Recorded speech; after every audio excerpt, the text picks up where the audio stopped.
Hello, everyone. Welcome to our fourth lecture. Just right on time. Thank you so much for taking the time and joining the live lectures. And also, thank you for watching later, wherever you are. I hope everybody's doing well. And I think today we have an exciting lecture ahead, very much well connected with the previous one on territorial governance, which you may also find very close definitions in terms of what these authors here in the paper I share with you as a recommendation for this lecture, spatial governance. So it's very difficult to make a clear distinction between the territorial governance as we defined it earlier and this spatial governance as in this paper, which is central on the preparation of this for the lecture. And hopefully everything will go well in terms of the technical component. So I'm gonna start sharing the lecture. The slides are already uploaded onto the ALAT platform, and here I'm still waiting for the exam dates. So the confirmation of the 23rd of February and some other date for the second exam. You already know what this entails. So I'm still waiting feedback from the student coordinator. It's taking really a while. I always like to receive swift and fast responses, but now also the current situation is again bringing a lot of challenge to all of us that have to or are recommended to work from home or to our other tasks, not necessarily in groups. Okay, I'm also very happy to see that we have about 114 students involved, and I'm aware that not everybody can come to the live lectures, but I'm using the recordings for that purpose. And today we talk about spatial planning. That's one of my core topics in terms of research and teaching in the past years, together with territorial governance / spatial governance.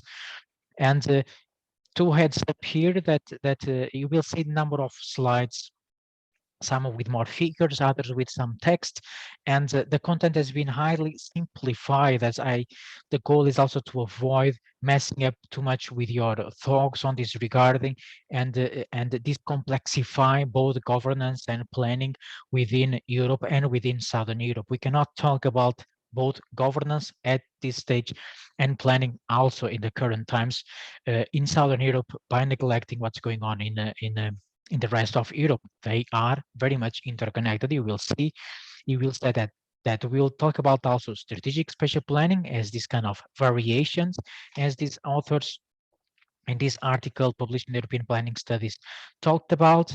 And also I have now included some potential questions for the exam. So I really want to avoid this point in the lectures. I have been in your place and I'm still within sitting in classes or language courses or others, and I know how this works.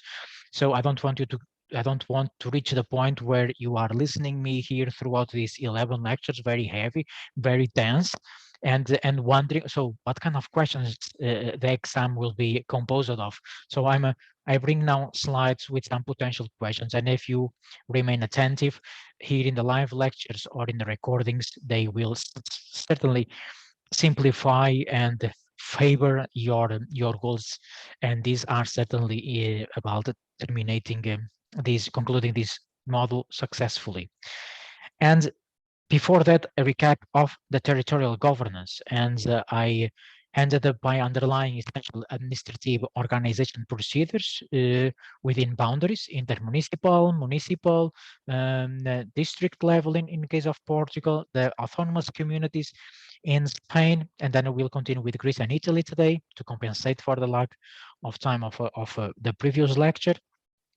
But the core concept within lecture 3 and lecture 4, and paves the way also for what is coming afterwards in terms of sustainable development, one of the lectures, the European integration, is the concept of territorial governance, while widely and well explained in the publication shared via OLAT. So I mentioned to you that this territorial governance as well as spatial governance, as we will hearing today, involves formal and informal arrangements, is very much about the organization of the government, the organization of the state, and with the intention of controlling, for example, spatial developments, but currently and very much influenced by market orientation of the economy and European Union policies and funding schemes, involves non-government organizations, non-profit-oriented interest groups, that these are firms, enterprises, entrepreneurship associations, involves us as researchers within research institutions, universities and other research centers, depending very much on the domains of the research, the citizens ultimately. And there are a number of calls in this regarding. The Leibniz chart calls for a higher engagement of citizens in governance and planning. And ideally, they come together, these entities, these actors, these stakeholders, if you will, to share their knowledge, tacit experts, towards one common goal, that is improving the quality of life, the quality of living, the quality of infrastructures, of what also we can call amenities on features within urban regions, cities, and urbanized areas and the surrounding areas, which we can put all together as urban regions. Ultimately, this territorial governance can lead to a destabilization of the system and slightly improve processes within planning and regional development. Essentially here we talk about Portugal and Spain, the kind of differences in terms of the organization of the territory. I also underline that we are focusing on an administrative organization, but what happens at the ground and in concrete on addressing some specific regional challenges, it's very much the result of governance arrangements, again, formal and informal. And we start understanding the difference between them. In Portugal, there is a strong intermunicipal cooperation, somehow to compensate for the lack of intermediate scale, the regional one, as the result of a no on the referendum in 2008 on the regionalization. So the citizens voted against the creation of autonomous regions in the country, and Spain, with stronger regional autonomy, divided in these regional in these autonomous communities. In both cases, historical processes of development matter here, and certainly matters also the integration within the European Union, and then for all the founding schemes and European legislation in this regarding. And now we'll go through Greece and Italy, hopefully in the first part of the lecture, see if we can then jump in the train of spatial planning and see the main differences and uniquenesses within the planning systems in Europe. Do you have any question regarding the previous lecture, or some element that you would like me to explore more in depth? So please feel free to bring it to me at any time via chat or via voice.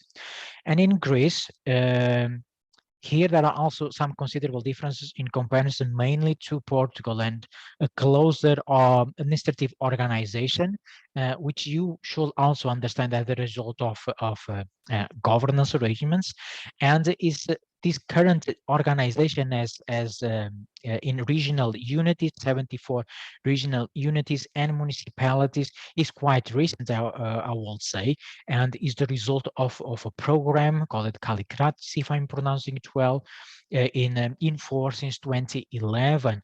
And this program entered officially into force in Greece and comprised 7 decentralized administrations. So they very much influenced by the economical crisis and the guidelines from this joint entity, European Union and World and International Monetary Fund. Somehow they influenced this administrative process. They went more towards a part of decentralization of their territorial administration by composing 13 regions with a stronger decision-making capacity in comparison to the years before, and relying, of course, still within the municipalities as every other country in Europe. So here I underline some of the key domains in this regarding this.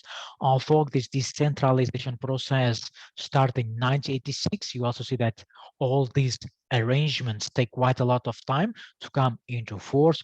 Only in late 2010, early 2011, through a specific program, they advanced towards a more decentralized administration. They reinforced the competencies of the municipalities, and it steals a lot of issues regarding the powers these municipalities and the regional entities have. But the overall move and overall conclusion is regarding is that due influence of the economic aspects as well as the European Union, they enter the more decentralized territorial administration process. And there are, of course, a number of laws, decrees, and amendments to decrees that I will not go through that. I'm touching more general points, also in the way to simplify, because as you may understand, based on your backgrounds and your expertise within the places you are living, being this a city, a state, a region, a country, you are aware of the number of legislation that entails all these organization planning, the distribution of sectors of activity, infrastructure planning and development. So there are a number of decrees and sometimes amendments to these decrees or base legislation makes all these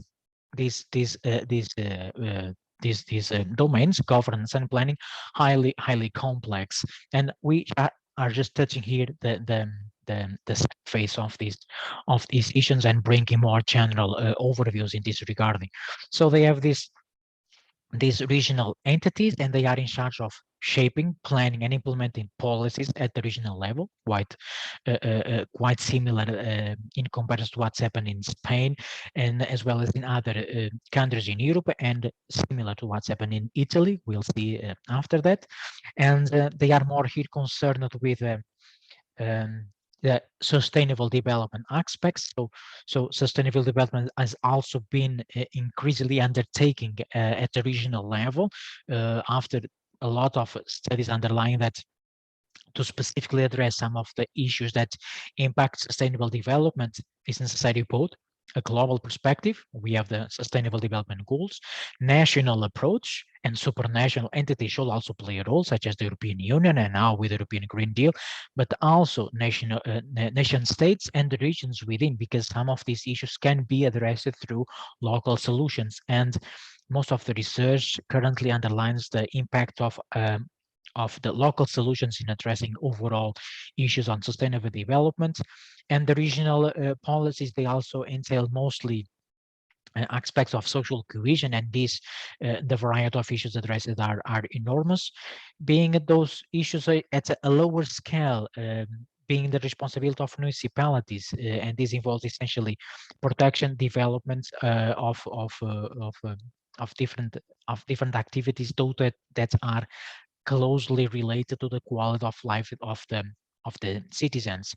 Here, more specifically, we have a number of within Greece.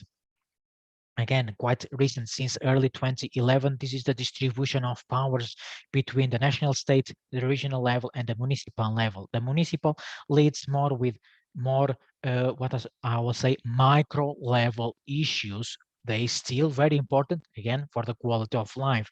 The regional level still deals with aspects that in some way conditionate what's going to happen at the municipal level. For example, planning, land use planning, which determines, will also underline this, which will determine the building permits. So that is, of course, here a cause and effect on the powers.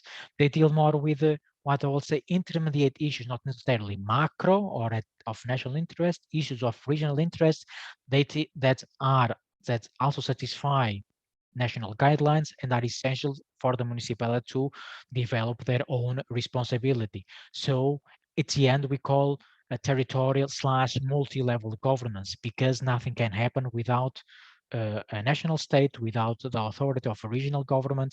And you can we can conclude that in practice, the reality is shaped through the authority of municipalities. And in the case of Greece, they have this distribution of responsibilities. And I underline here this a stronger capacity in comparison to the years before this program I mentioned to you earlier. So we have the national state more concerned with the general policies, supporting a coordination between the regions, between regions and the municipalities. The regional level involving more employment policies, transportation, agriculture, nature protection, or nature conservation, and the municipality, again, more focused on these more micro level issues closer to the citizens. And some aspects here that are still within the municipal and regional level.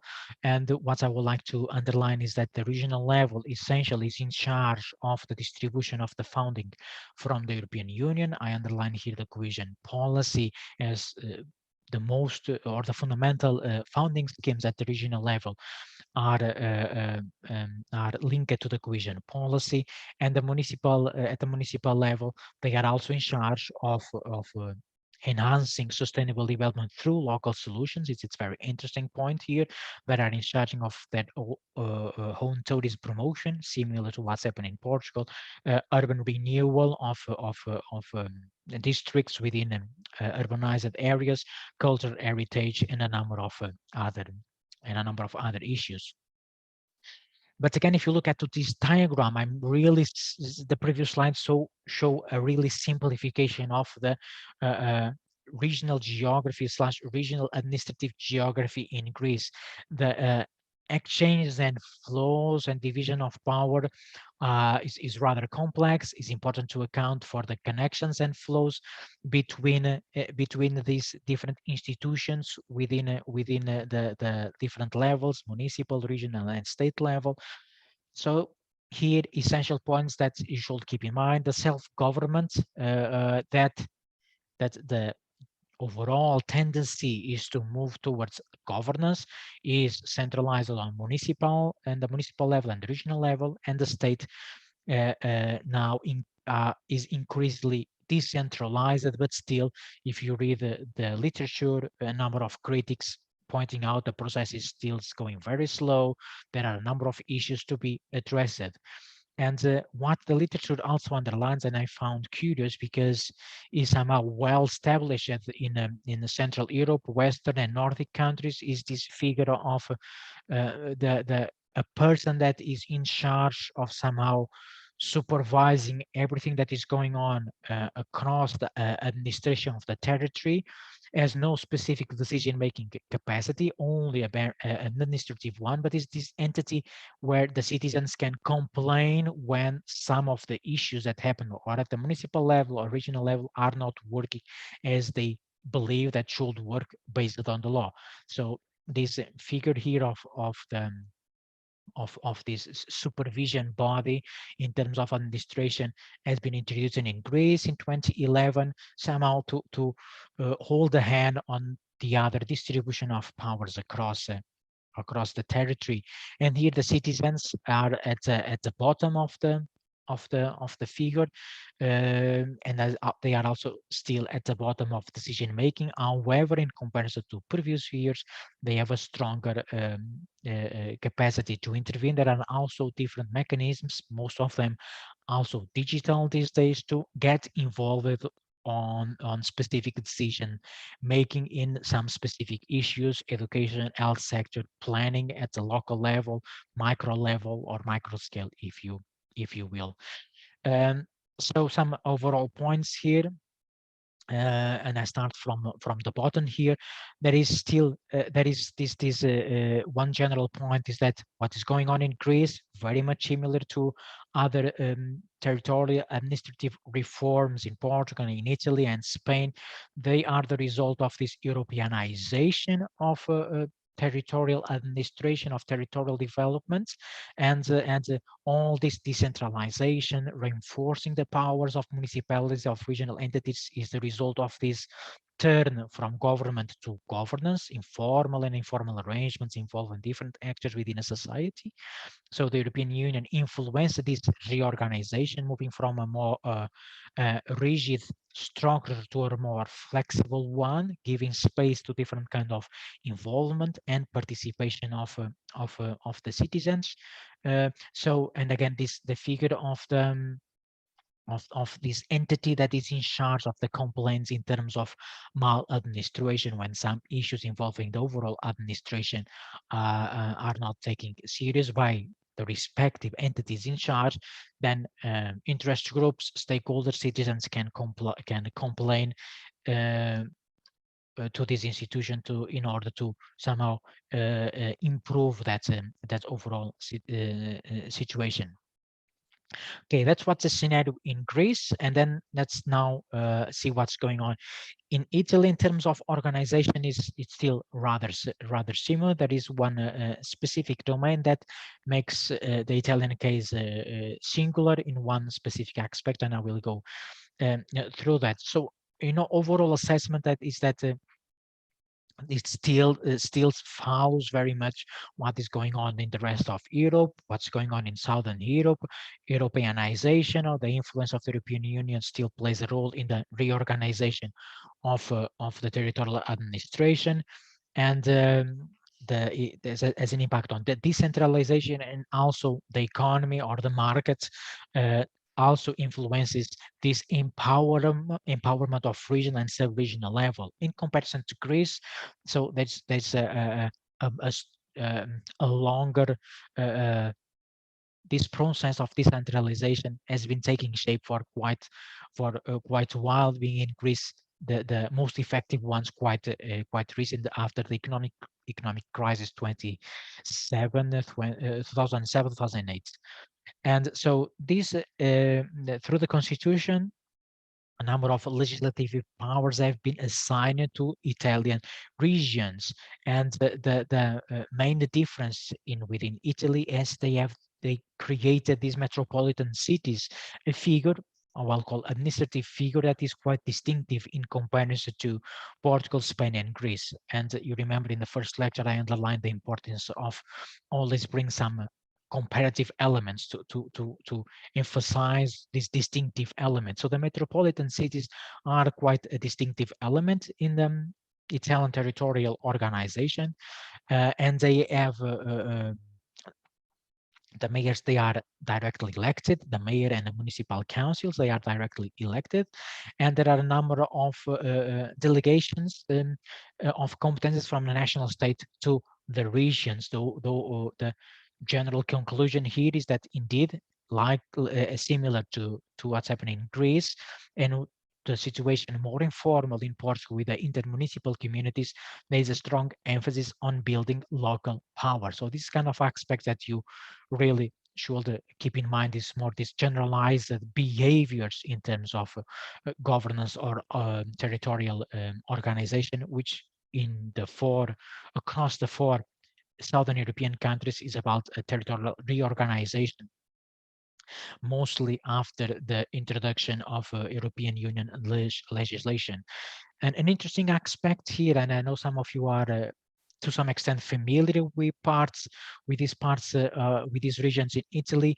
They have 15 regions with what they call ordinary statute, and these are located in this map here, and there are 5 autonomous regions. So everything I'm showing you is based on the literature. Maybe someone with an expertise in Italy will tell me that, well, but maybe last month a number of legislation came into force and they now reshape the administration. So it's very difficult to keep tracking on all the legislation that is going on across the European countries. I have done my best to bring the up-to-date information, and I believe it still represents what is going on today, as the source indicated that in that regarding.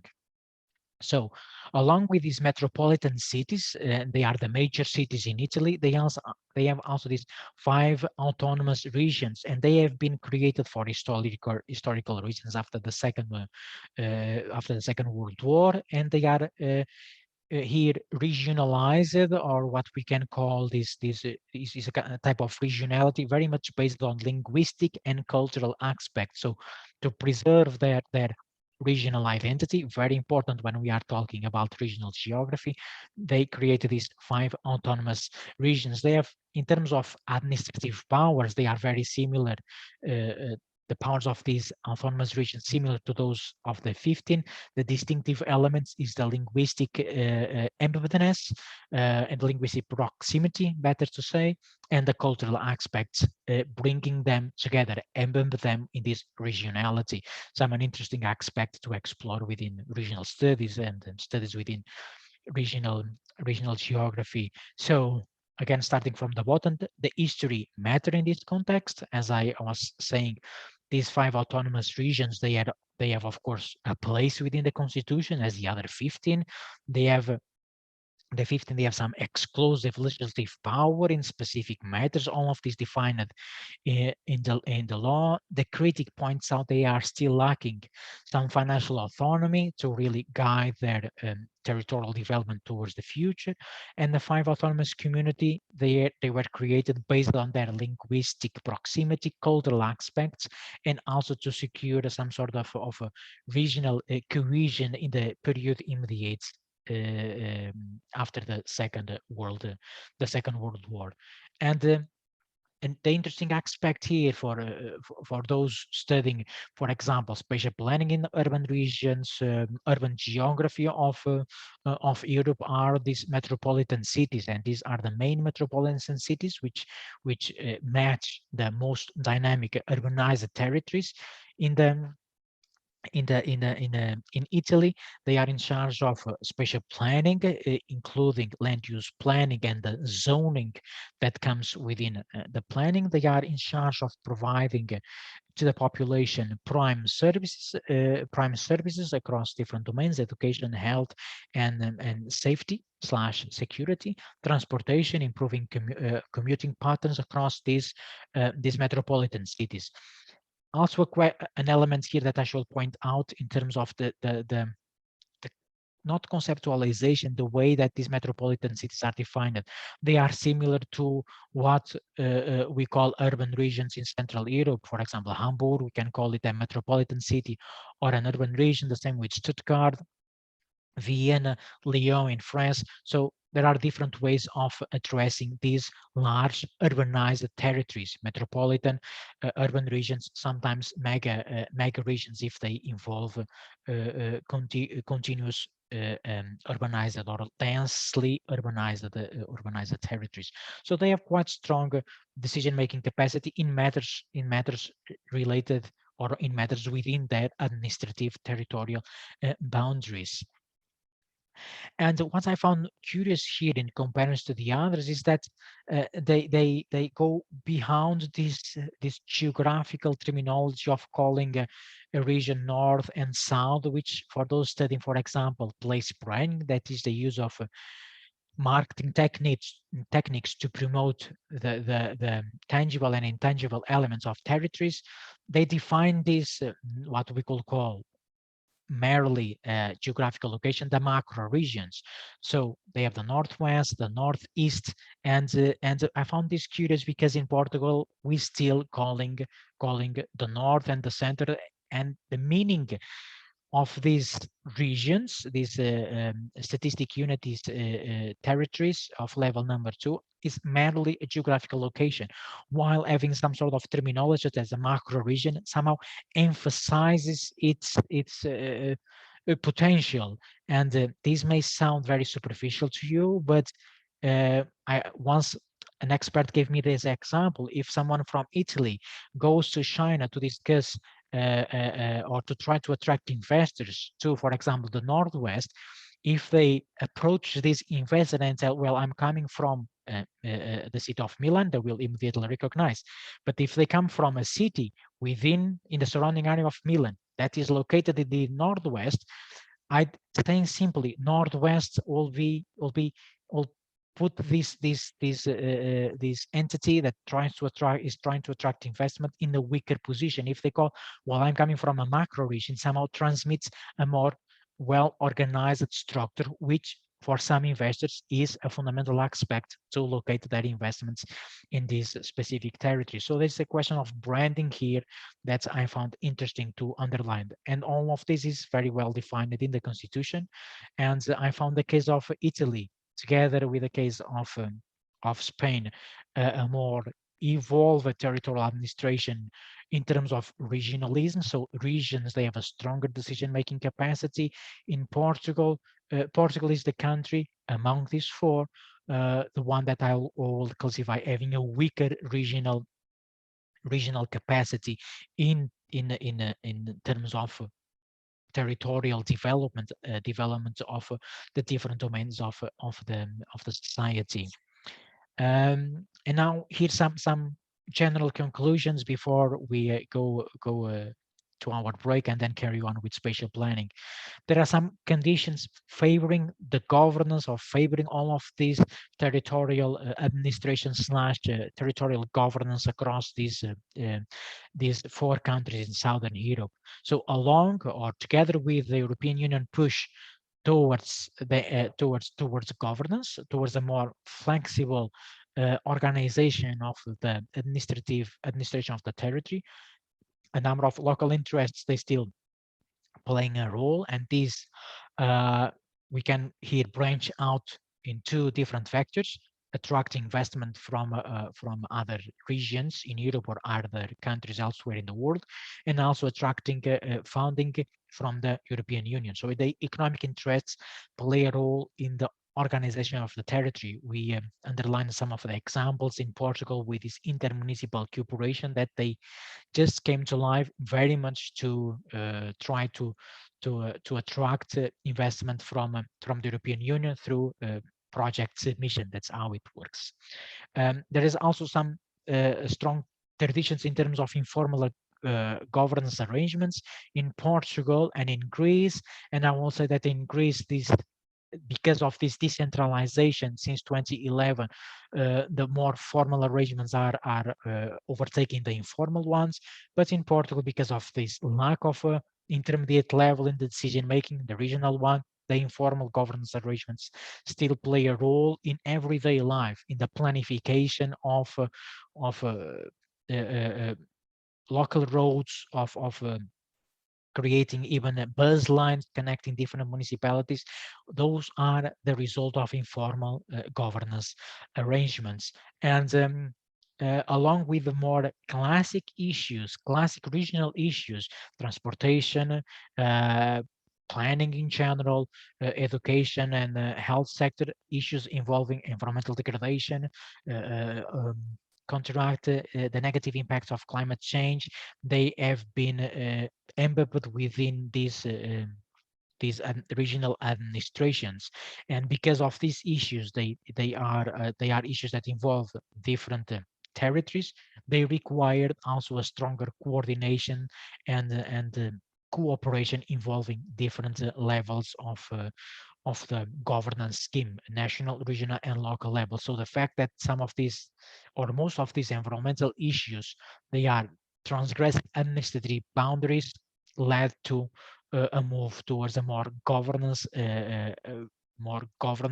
process within the administration of the territories. And again, the impact of the European Union policies in different domains, environmental issues, and many others, as well as the funding schemes to support some specific projects. This has been influencing the way Portugal, Spain, Italy, and Greece have been reorganizing their territorial administration towards a more governance approach. There are also some issues that still conditionate this turn towards governance to enter or to be in full swing across these countries. There's still a lot of some issues, many of them related with cultural aspects, with the way administrations tend to work. In Greece, in Portugal, for example, still a mistrust and or multiple suspicions when some of these municipalities come together to try to reorganize their territories. That still a very there's a lot of unclear polarization and really and this happens a lot in Portugal. I have that experience, and is even translated to one of my publications. This somehow an incapacity of local leaders to share their power. Even these would favor, for example, the quality of life of their local communities. So there's still a lot of resistance against sharing power or sharing competencies, for example. And this in Southern Europe is somehow a more dramatic issue in comparison to the Western and the Nordic countries. And I found, in comparison to Spain, Italy, and Greece, quite is still quite embedded within the local administration in Portugal, in particularly in northern Portugal. Still, this mistrust, polarization, and the resistance to sharing powers is very embedded within a society. And there is also some what's here some the dangers of partisan this governance, and this also happens quite a lot in the south, where the territorial governance arrangements that unfold, being this formal and informal, is always important to understand the power relations, and who wins and who loses with this power, with these territorial governance arrangements. It's important to not to give too much emphasis on one specific party, for example, or not to put too much emphasis on the role of a private interest group, a private stakeholder in these governance arrangements. And when they occur, even the ultimate aim is to improve the quality of life of the citizens. Is important for us that, for example, are doing research to understand really who loses and who wins within these governance arrangements. Another aspect is still somehow a lack of human resource capability to deal with these more flexible ways of organizing their territory. And some highlights here when yeah, we still have the time to do that. Some highlights here in terms of cooperation. So a key word within territorial governance within this more recent process of reorganization of the territories is certainly cooperation. And there are different forms of cooperation across the four countries in Southern Europe. Italy, Portugal, and Spain, they rely very much on the cooperation between national government and regional authorities. And you may question, okay, these regional authorities here are very questionable in the case of Portugal. Indeed, there is only some specific methods in terms of regional development, overall regional policies, but then Portugal, you see here, along with Spain, relies very much on it is intermunicipal and intercommunal cooperation. Communal in the case of Spain, municipal in the case of Portugal. So you remember that I underlined the head of the district in Portugal that has been somehow neglected in terms of administration boundary in favor of an intermunicipal cooperation, which aligns better with the calls from the European Union in terms of funding. So from a territorial governance scheme, I will say that these countries are moving slowly and in different paces, stronger in Italy, in Spain, and in Greece, towards a multi-level territorial governance. Another aspect here, more related with this public-private cooperation, that's a topic I'm interested in, also related with spatial planning at regional level, is corporate spatial responsibility. Not going into depth into this concept here. So you may are aware of the corporate social responsibilities that some companies adopt to support the environment, to foster the integration of their workers within the surrounding area of their enterprise. But there is also the corporate spatial responsibility, and this happens when companies, private agents, firms, industries, they play a role in the organization or in supporting territorial development. They sometimes do this directly by founding specific projects, or indirectly directly by really playing a role in improving infrastructures, and indirectly by founding some specific projects involving youth, improving infrastructures in the surrounding area of their industries. So along with this tendency in terms of administration of moving towards governance, there is also a tendency to involve the private sector in the overall development of urban areas and regions in southern parts of Europe. All of these, if you go into depth in the literature, you will certainly come across of the so-called soft spaces or soft territorial cooperation areas. Means the soft here means that there is no strong administration or within involving these territories. They act and they try to bring about some change by doing only informal arrangements at a different level. So some of the literature calls these spaces soft spaces of governance. There is no administration in charge of these territories. You cannot identify a specifically physical boundary, yet they still are able to make and develop some plans. They are still able to apply for some specific funding schemes, and they are still able to improve the quality of life of their citizens. And here the conclusions between Portugal and Italy are already underline most of them. And here, three questions again is this slide that I'm bringing you, three possible questions involving this territorial governance. And I do not only provide some ideas on what kind of questions I could be asking in the exam. Please define territorial governance and explain how this governance approach to territorial development is distinctive from a more state-led, centralized government approach. And you will have most of the answers I would like to read in this source, the ESPON Compass, or the book by Peter Schmid and Lisa Van Wel I shared with you earlier. And I may ask you also to identify some of these elements influencing this turn from government to governance.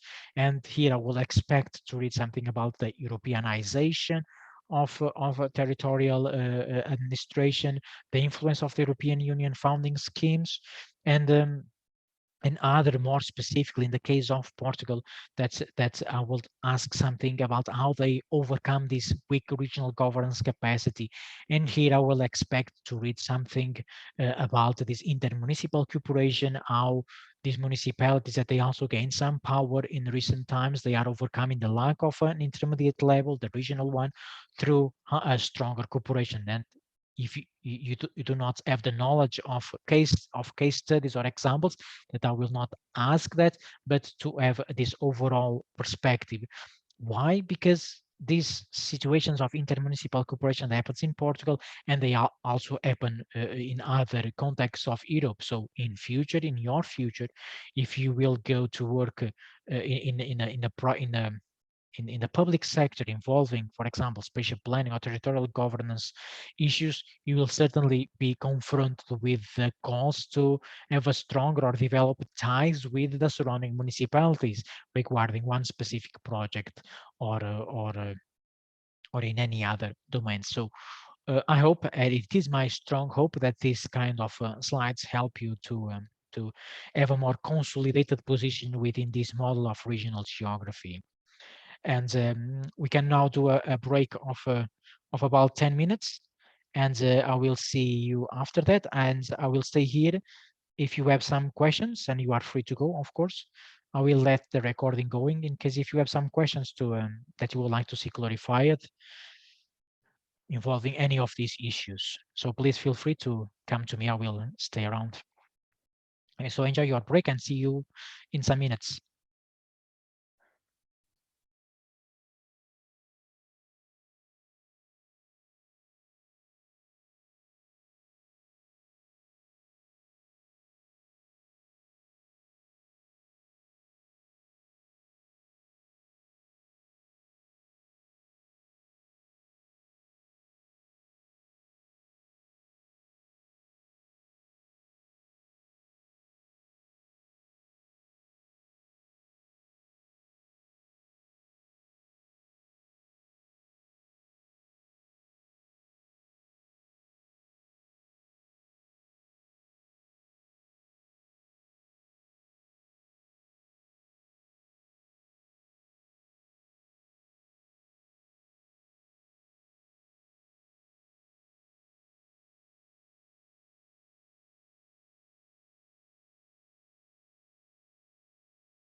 lived in Catalonia. They kind of wanted independency, and then the government, who is kind of representative of the other citizens in whole Spain, kind of wanted something else. So another question for me would be like, what do you think about the role of the citizens living in a specific region, opposed to the whole country? Like, if we're talking maybe about Greece, because I don't want to focus on Portugal or Spain alone. If we're talking about Greece and people in Athens, kind of are more looked after or not, and people in the whole Greece then want something else. I don't know if I'm clear about that. Well, here again is this also depends. I think, and the answer coming from me, it is influenced by my background, and I will here argue in favor of the citizens' opinion in this regarding, and that in every circumstance the citizens' opinion should be held accountable, and because they deal every day with some concrete issues, and these are sometimes very micro level: waste management, water supply, commuting, a bus that is not serving a specific line. If you look at this map, let's imagine that is a municipality in Greece. I always like to have this envisioning process. It's also part of the strategic spatial planning, the envisioning process. Let's imagine that the bus is not favoring here this neighborhood, and they want to improve the situation down there. So the citizens, they always need to be heard in this context. When it comes to issues of nationality, representation at the national level, I think there is still a lot, despite this transition towards governance, still a lot to do regarding the role the citizens in the administration of the territories. And when it involves cultural aspects, linguistic aspects, it's certainly very challenging. And there are countries in the world where, for example, some of the linguistic difference, they are still not taken into account, and they have one national language. And despite some of other language at the regional level, some national states, they still not valuing that regional languages, for example. And then many other countries in Europe, such as Switzerland, Belgium as well, they go they can carry on with their development and to a greater level by having regions with different languages and cultural backgrounds, and that they prove that this diversity can clearly work in the context of at the national level. Well, to answer and carry on with our spatial planning lecture, and without wanting to cut you the word, is I think the citizens should play a strong role in the administration of their territories, and their opinions should be held accountable, but they also should have access to all the necessary information and not being misguided in some of this process. And sometimes that happens. They have to have access clearly to legislation, for example, not all these hidden negotiations that happens within governance arrangements should be clear and transparent. So if they, for example, advance for a call for a referendum on autonomy, they should really understand what that will entail, and that not always happened, even in Europe. Okay, so let me just double check here that everything is running smooth, the recording and the screen is carrying on. So we'll talk about spatial planning and European spatial planning systems. And you may criticize me for spending some time with background information, and now I decided to bring the information straight forward. And if you are in rush to go somewhere else and you want to listen this later, I will clearly tell you that the countries in Southern Europe, we are here focus more specifically, again, Portugal, Spain, Italy, and Greece, and follow here the direction, more or less the geographical direction. They are placed within what we what the European Union has been calling them since 1997 as being placed within regional economic or a planning system led by a regional economic principle and the urbanism. So we have Portugal within the assigned to a planning system based on principles of regional economic developments. This based on the EU Compendio of Spatial Planning, Greece, Italy, and Spain, plus Portugal as well, within urbanism. So urban planning, planning at the for urbanized locations, urbanized spaces, urbanized territories, if you will, is the prime mechanism within the planning system.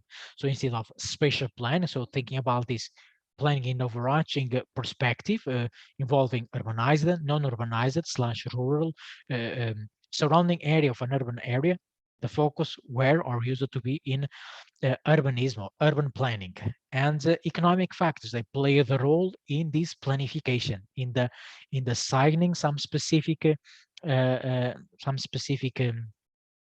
functions to parcels of land, so planning in the physical context. And another study carried out or sponsored by the European Union, led by the ESPON, this Observatorium for Spatial Planning in Europe, kept these southern countries within the same terminology, within the same planning families or planning systems, the regional economic, Portugal here, and urbanism. Earlier on, an academic study positioned Portugal and Spain, as well as Italy, Greece was not included, as being influenced by a Napoleonic system. Then this has been highly criticized because it doesn't really tell you very specifically distinctive and unique elements of the planning system within this Germanic, Napoleonic, British, and Nordic. They have some specific, some distinctive elements, but they were very difficult to be disentangled in these assessments of Newman and Thornley. So we are, let's say, positioning these findings here. I'm sharing findings that we called place them up to 2008. I try to embrace a more evolutionary perspective here, although with the influence of the study of 1997, which I have uploaded onto the OLAT platform per country. I think only Spain, because I reached the limits of space. I need to ask for an extension of the space in Holland to be able to upload the Spanish Compendium of Spatial Planning from 2000. In a more recent study by Asperger, one I have been involved with, published in 2019, so quite recent, still relies on the publication of 1997 from the European Union and the ESPON results of 2007. So see, the things takes a lot of time to take a reshape in terms of or governance or in planning systems.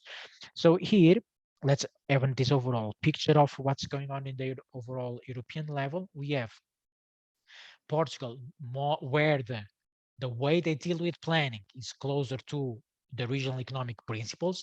Economic elements are a fundamental aspect in the planification, and the major planning instruments are essentially elaborated to support regional developments, and regional development in the overarching terms, not necessarily in the specific or more concrete assignment of land uses specifically. That is that the municipalities are in charge of that planification. And Spain, Italy, and Greece more closer to the principles of urbanism. This is how these authors position or placed the Southern Europe in terms of planning systems. We'll see that the things now are slightly different. So the urban planning tradition still embedded within their planning, with their planning system, which is quite distinctive. Which these are quite distinctive approaches in comparison to what's happening in Central Europe, for example, Germany, with a comprehensive integrated plans, partly also influenced by economic principles, and a comprehensive integrated planning that is very core of the Nordic countries, or has been very core since 1997, based on this study. So an approach to spatial planning that is more integrative across sectors, and they do not only specifically focus on the physical planification of the territory, but they bring together a number of domains and explore the synergies involving different sectors of activity. And something more recent, because my role here as a lecturer is not only to bring historical elements or core concepts, but is also to bring the up-to-date information in this regarding, because at some point, if you decide to submit a paper to a journal in terms of spatial planning systems in Southern Europe in comparison to others, that's a difficult task, of course. Then one of the reviewers, and if you rely only on these studies from 1997, 2007, the reviewers, they may comment on your manuscript and tell, well, your manuscript is interesting, but you are using outdated references. So it's important that you have access, and you have access through this paper I shared with you, to the most up-to-date classification of European spatial planning systems in Europe. And I will go into the detail on this conformative / performative planning approach, telling you the differences here. But this is currently, if you are doing a study on this level, that's the publication you have to look at to see what they are telling about how these countries deal with spatial planning. And I underline here the countries of Southern Europe: Italy, Portugal, Greece, and Spain. They are placed what I call between conformative planning and performative planning, but certainly all of them influenced by economical principles, by the neoliberalized economic landscape where they are embedded. So private actors, industry, real estate agents, land developers, they play a role on how planning is currently conducted in these countries. Slightly distinctive, the approach taken but by most of the Nordic countries, including Iceland. They still rely on the state-led development, very much based on their welfare state principle, and also between a conformative planning and performative planning, what the authors call, to be more precise, what the authors call, later on I will, what the authors call the neo-performative. And I thought they had a table on this regarding the neo-performative planning. So they deal with binding and / non-binding planning arrangements. But one slide later on will clarify this more specifically. So you have now the overall picture, and then I will bring here some of the details. We have these countries in Southern Europe dominated currently. The planning system, the planification, the spatial planning is highly dominated by the private sector, market-led development, and they still relying on a more classic planning approach, the conformative one, and try and different they're embracing what the authors call here variations, different ways of dealing with planning that brings them closer to a more performative planning approach. This will become clear certainly in the next 26 minutes. One book that immediately tells you what spatial planning is about is this one by Patsy Healy, a prime researcher within spatial planning. Together with other authors, they conducted a study on strategic spatial plans in Europe. And they provide what is, to me, the most interesting spatial planning definition. Currently, you don't find this kind of definitions in these more recent papers. And they tell, and I will read, allow me to do that, spatial planning is about setting frameworks and principles to guide the location of development and physical infrastructure. Basically, everything that we have to deal in everyday life, our house, our offices, our universities, the roads we are taking, the cycling paths we are cycling through, the walking pathways we have to take, they are all part of a spatial planning process. And the fundamental element here is that for them to reach that planification, to determine that this road should connect this municipality to that one and should also have different connections to other services, for example, universities, is the result of governance arrangements that help to then do this planification. So they tell, that spatial planning consists of a set of governance practices. So spatial planning occurs within a bubble of governance arrangements. That's why you see in this paper within the European planning studies that they call spatial governance and planning systems, and they try to define them all together. They do not make a distinction between planning and governance. Currently in Europe, other realities elsewhere in the world, but very similar also, planning occurs within this overarching bubble of governance arrangements.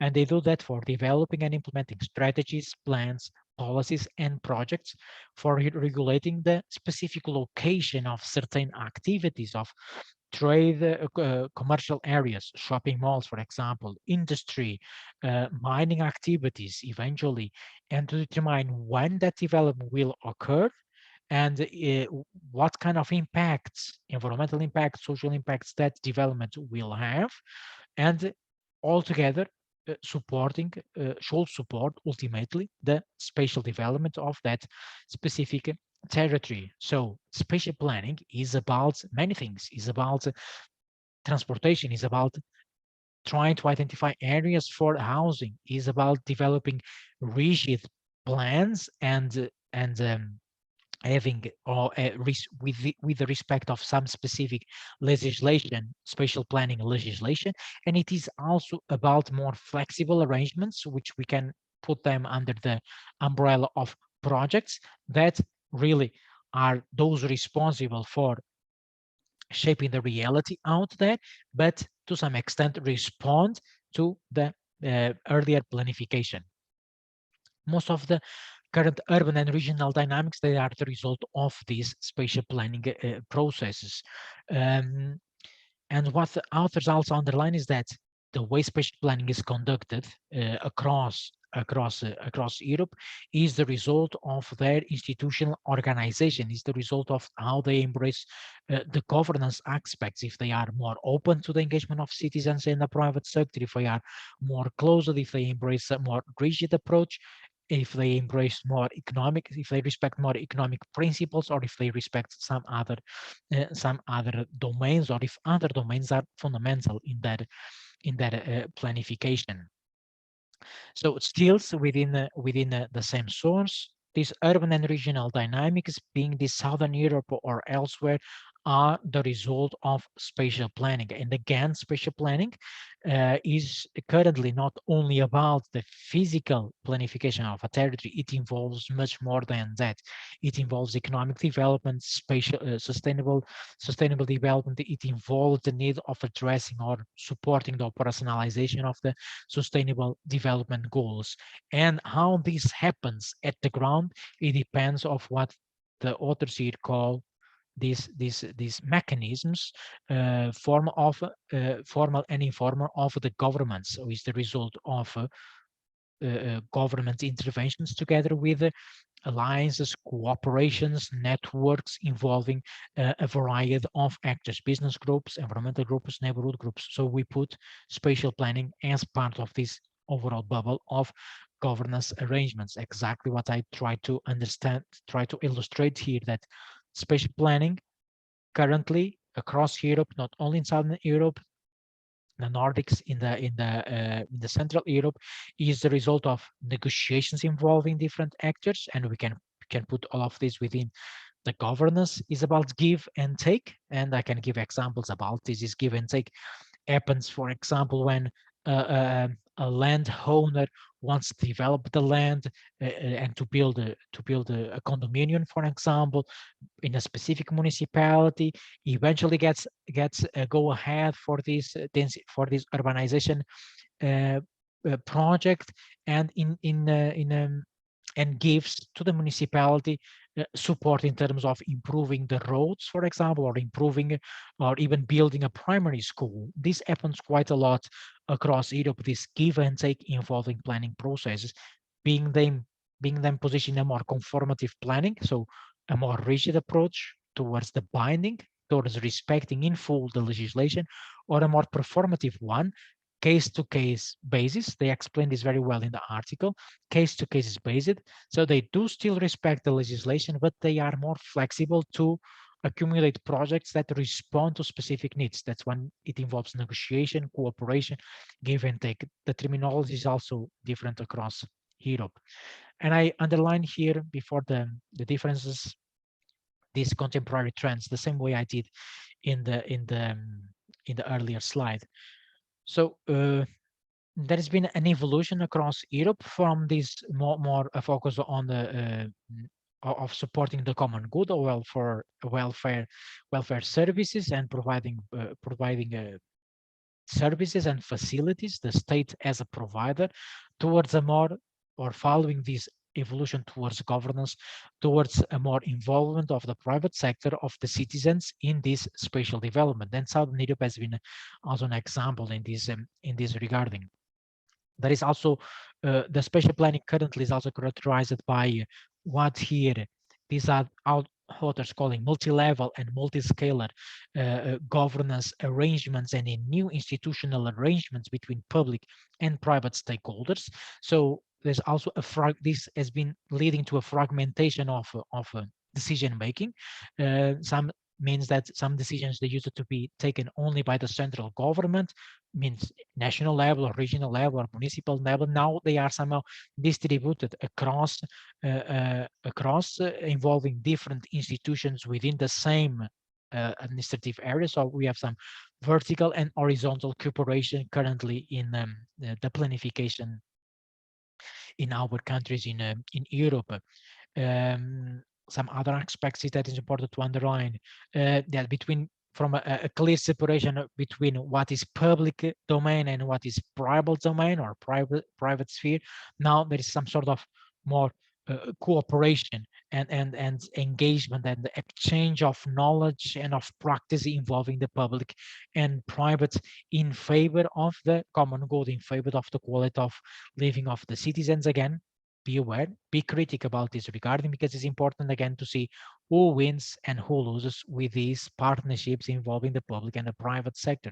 Indeed, we may want to analyze this against the cultural background. It may work well in the Nordic countries because they have been developing themselves on the basis of consensus building, for example, which in Southern Europe always faces again some difficulties because precisely of these elements I pointed you out earlier, this somehow resistance to sharing powers, to engage in cooperation, even if this will result in improving the quality of the infrastructures, for example, in a specific location.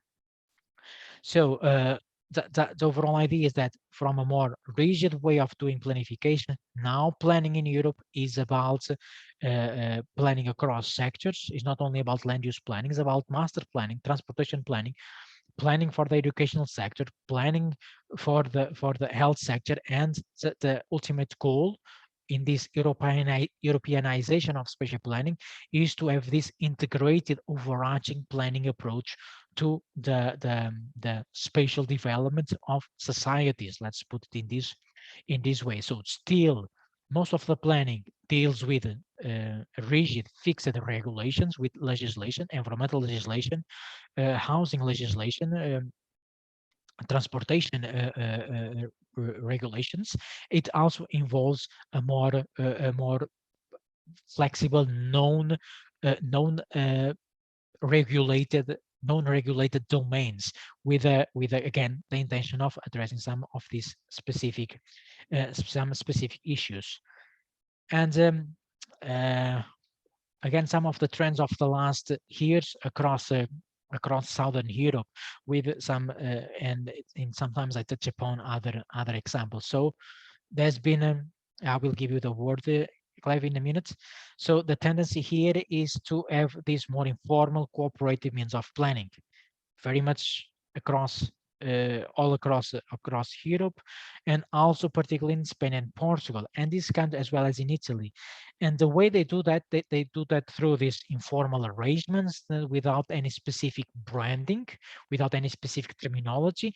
But most of the case they have been moving, and this is a common point here, towards strategic spatial planning, which in some countries is part of the formal planning system. In others, is precisely the result of informal cooperation. Klebi, you have the word. Yes, I have a question concerning the slide before this one. The slide. I have a question regarding the third paragraph, whether the word supranational also stands in this definition, allowing supranational policies to be superimposed, or would you, for example, like the EU, or would you say that the EU does not have the status of kind of forcing policies for regional or local contexts? Okay, I could understand very well. This is, I see that, yeah, the national policies to be superimposed on regional level. Then you ask if the supranational like European Union legislation, if it's imposed on countries. Yes. Yeah, whether that also stands for the European Union, like this Yes, it hierarchical stands. approach. Yes, it stands. Is what I don't want to lose track here on the. Is another hand team. Yes, it in this. It also occurs. It evolves what we call Europeanization. I applied. Sorry, I uploaded one article by Dur, renewed researcher on this domain, on the Europeanization. It tells specifically that indeed the European legislation is superimposed on the national level, and then the national level, and superimposes on the regional and local levels, as the transposition or the devolution of powers from the European Union to the nation is done to the member state at the national level and also at the regional level, but then these are respected in the national level, and these mainly occur through projects, and these projects need to be developed so they can access some funding.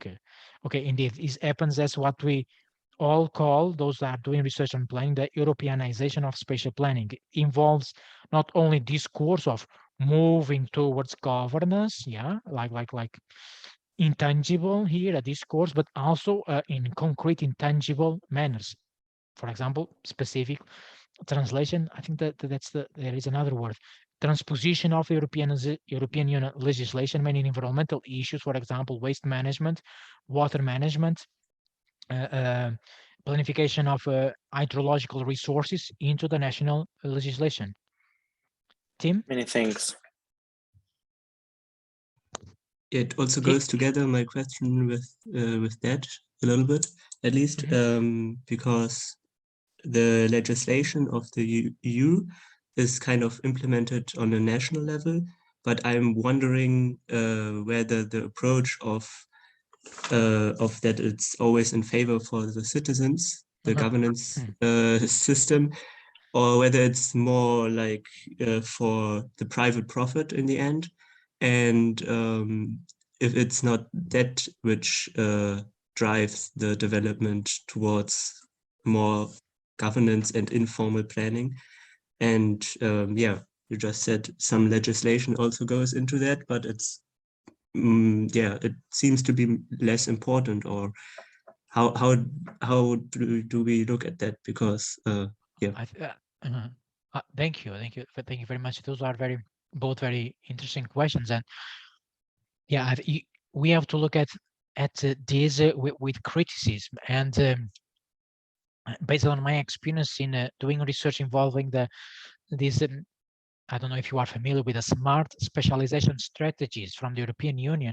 They are not always in favor of the citizens. They are more in favor of the most smarter interest groups. They are capable, or by their own will, their initiative, but also because of their background or the institution supporting them. They favor very much the private sector. Not all the European legislation, in my viewpoint, and based again on literature, not bringing here only my solo opinion, is that they do not always favor the citizens all the time, and we see in some examples in Portugal, and with the planning that still occurs at the regional level. And you may wonder, okay, planning occurs at the regional level, but they still lacking an intermediate level of decision making, the regional one. There is no region. So you start understanding, okay, they are doing a planification at the regional level, but what's happened then at the ground in that context, it somehow loses its possible effectiveness in this regarding. We may question that why they are still doing planification at the regional level when there is no region to then implement that specific plan. So yeah, I still also question that in this context, but maybe this goes a bit far from your question.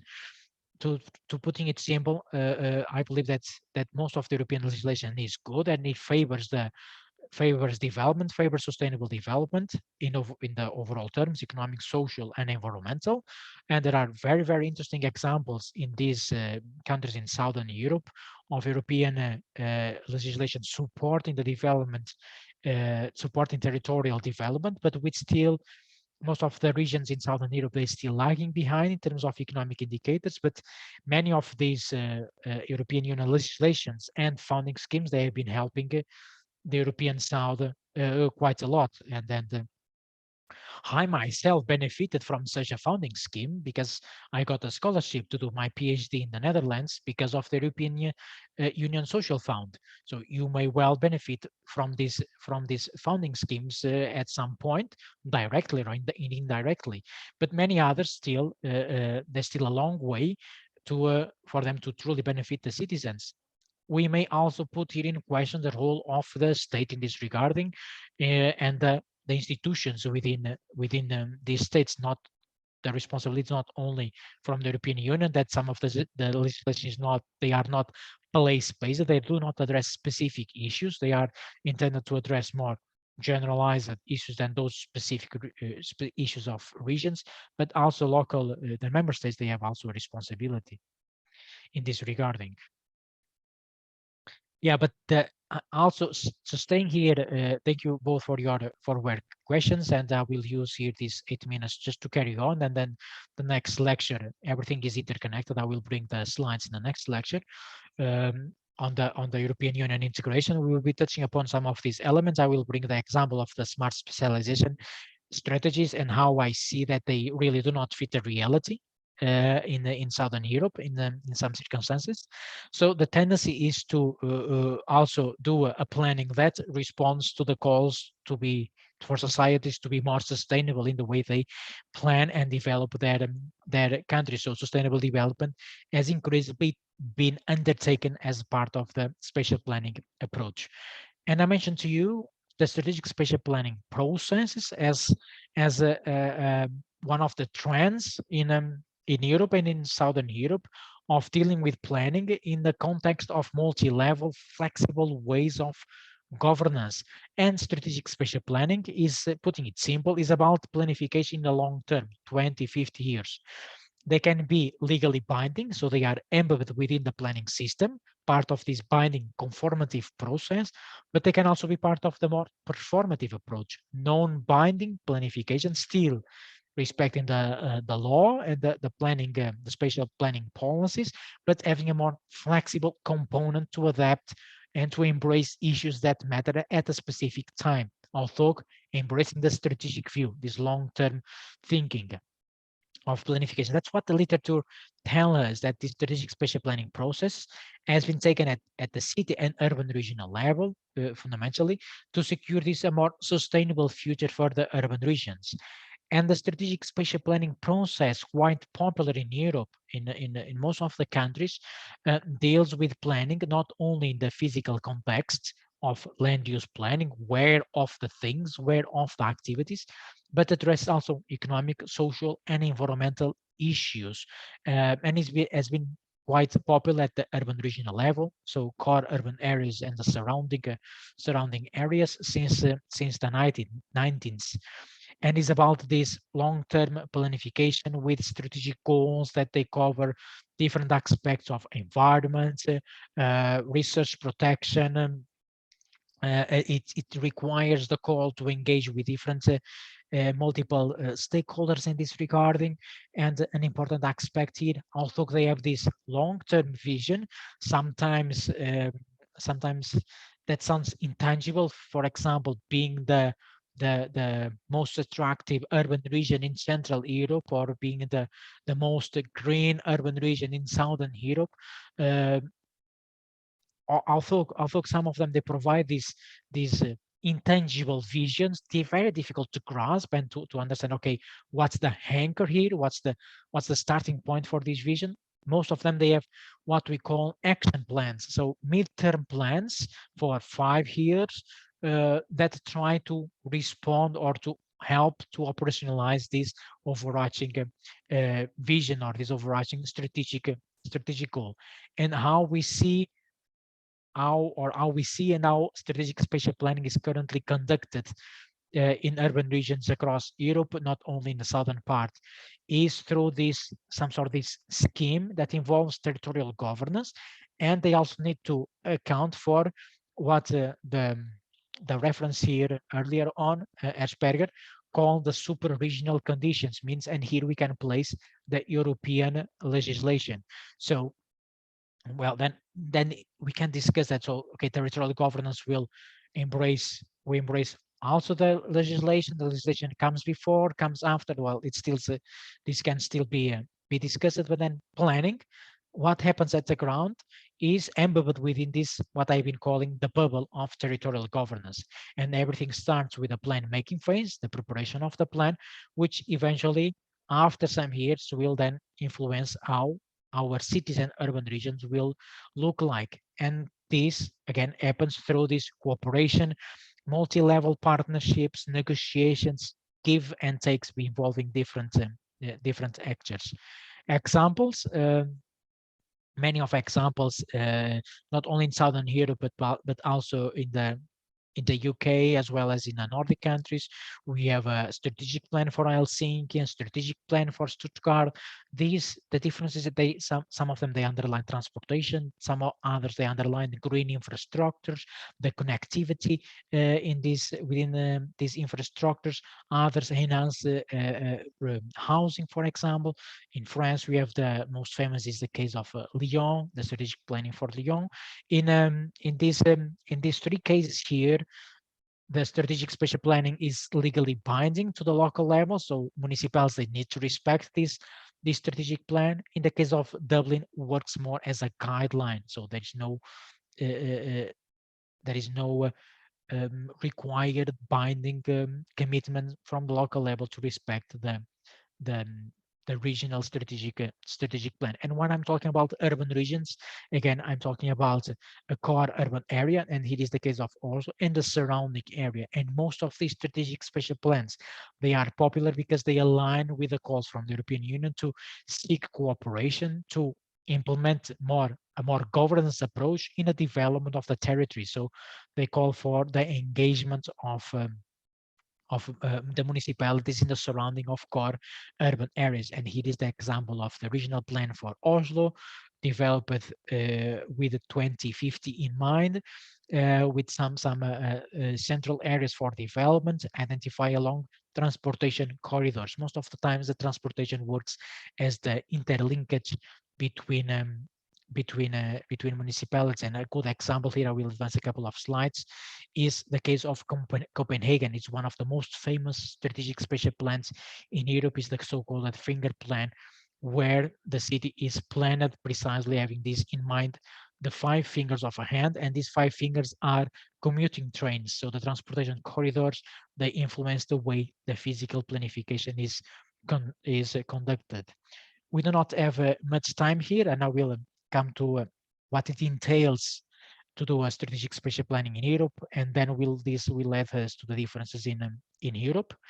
And I will just quickly, will not come back to these slides. So what's happening in Europe in terms of strategic spatial planning is also, and it also occurs in other parts of the world.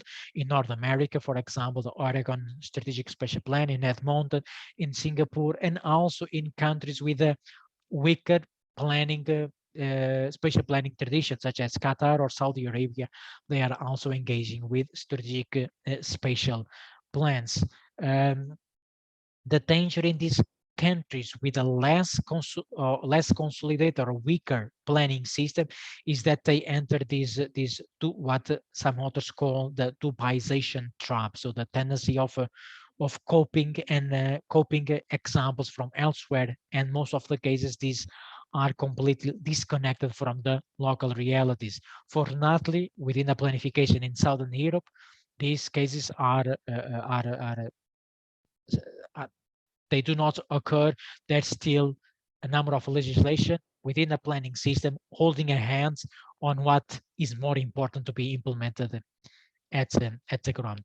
So I will take a note and carry on the strategic spatial planning, and this Untitled is comprehensive and comprehensive planning, performative and conformative planning in the next lecture before I talk about the European integration policy. So thank you for attending. Thank you for bringing your questions. And if you have any other question, please let me know. I will stay here in connection to my next lecture. So thank you for your time, and I wish you a good rest of the week, and see you all next Wednesday.